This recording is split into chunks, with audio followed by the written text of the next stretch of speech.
वहीं बड़ी खबर यह है कि कीव पर रूस के बड़े हमले का अलर्ट है और किसी भी वक्त कीव पर भीषण हमला संभव है। रूस ने विदेशी नागरिकों को कीव छोड़ने को कहा है। यूनिवर्सिटी पर यूक्रेन के हमलों से गुस्से में है रूस। 21 लोगों की मौत से सब्र का बांध टूटा। वहीं रूसी विदेश मंत्री ने यूएस को जानकारी दी है कीव पर जल्द विध्वंसक हमला होगा। लावरोव ने यूएस विदेश मंत्री रूबियो से बात की, कहा रूस अब यूक्रेन पर घातक हमला करेगा।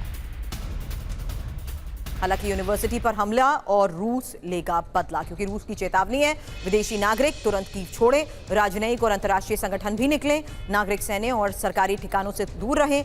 रूस क्यों भड़का हुआ है? क्योंकि स्टोरोबिल्स्क में यूनिवर्सिटी पर हमला हुआ। यूक्रेन के ड्रोन हमले में 21 लोगों की मौत हुई। ऐसे में कीव पर 24 मई से भी बड़े हमले की तैयारी को लेकर दावा किया जा रहा है। रूस ने अमेरिका को इसकी जानकारी दी है।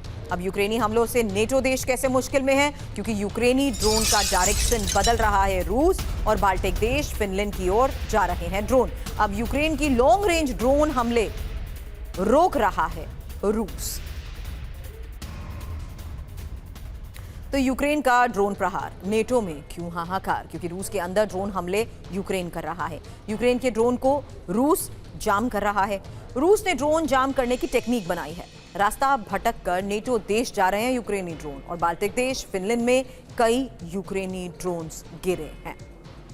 हालांकि रूस और ब्रिटेन के बीच अब टकराव की आशंका। बड़ी खबर यह है कि ब्रिटेन के पास समंदर में रूस के युद्धपोत दिखे हैं। 30 मील की दूरी पर एडमिरल ग्रिगोरोविच नजर आया है और क्रूज मिसाइलों से लैस थे रूस के जंगी जहाज। शैडो फ्लीट की सुरक्षा में तैनात थे नेवी शिप। और ऑपरेशन ग्रिगोरोविच है क्या? क्योंकि दावा यह किया जा रहा है कि समंदर में रूस और ब्रिटेन के बीच जंग की आशंका है। रूस के 2 युद्धपोत ब्रिटेन के पास इंग्लिश चैनल से गुजरे हैं और एडमिरल ग्रिगोरोविच ब्रिटेन से 30 मील दूर दिखाए। ईस्ट आर्मर की चेतावनी के बावजूद रूस की यह हिमाकत, जहां रूस के दोनों शिप शैडो फ्लीट की सुरक्षा में तैनात थे। ऐसे में आगे क्या होगा, ये एक और बड़ा सवाल है, क्योंकि रूसी युद्धपोत का ब्रिटेन के नजदीक आना सामान्य नहीं है और रूसी वॉरशिप को ब्रिटेन की सेना ने रोका तो टकराव और बढ़ेगा। ऐसे में पश्चिम प्रतिबंध के बाद शैडो फ्लीट से तेल रूस भेजता है, एक बहुत बड़ी बात है। अब रूस की ऑयल रिफाइनरी पर हमले जारी हैं। वहीं ब्रियांस्क में ऑयल डिपो पर कीव के अटैक की भी तस्वीरें सामने आई हैं। रूस की सिजुरान रिफाइनरी भी पूरी तरह ठप हो चुकी है। यूक्रेन ने रिफाइनरी पर ड्रोन अटैक किया था।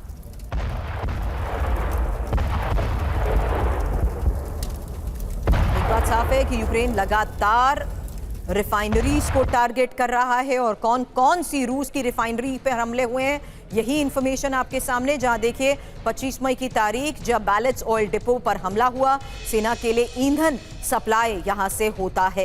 एक और बड़ा स्ट्रैटेजिकल मूव। हालांकि आपको बता दें सिजुरान रिफाइनरी पर 21 मई को हमले को अंजाम दिया गया।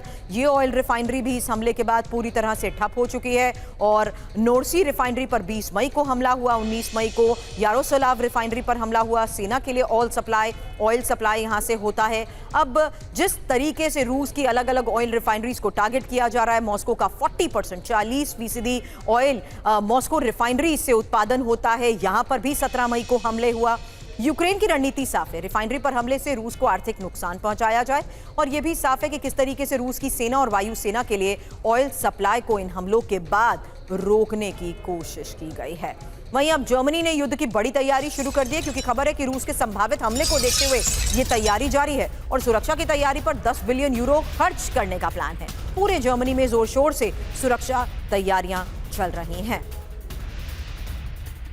तो संभावित हमले के खतरे को ही देखते हुए जर्मनी में किस तरीके की तैयारियां हो रही है, 10 बिलियन यूरो खर्च का ये प्लान आखिर है क्या है? डिटेल इंफॉर्मेशन, क्योंकि जर्मनी पर बड़े हमले का खतरा है। इसकी 4 बड़ी बातें समझिए। जर्मनी पर रूस हमला कर सकता है। संभावित खतरे के बीच ही जर्मनी की इसी बड़ी तैयारी को लेकर दावा किया जा रहा है, जहां हमलों से निपटने के लिए ही पूरे जर्मनी में तैयारी हो चुकी है। और इस तैयारी के तहत खबर यह कि अब 10 बिलियन यूरो खर्च करने का प्लान है।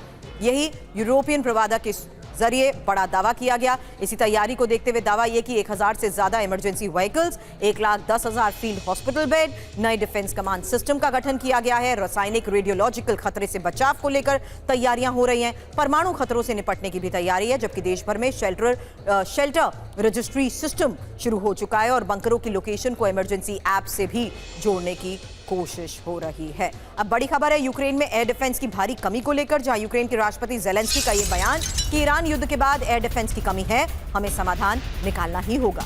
यूक्रेन को यूएस का सपोर्ट बेहद जरूरी है।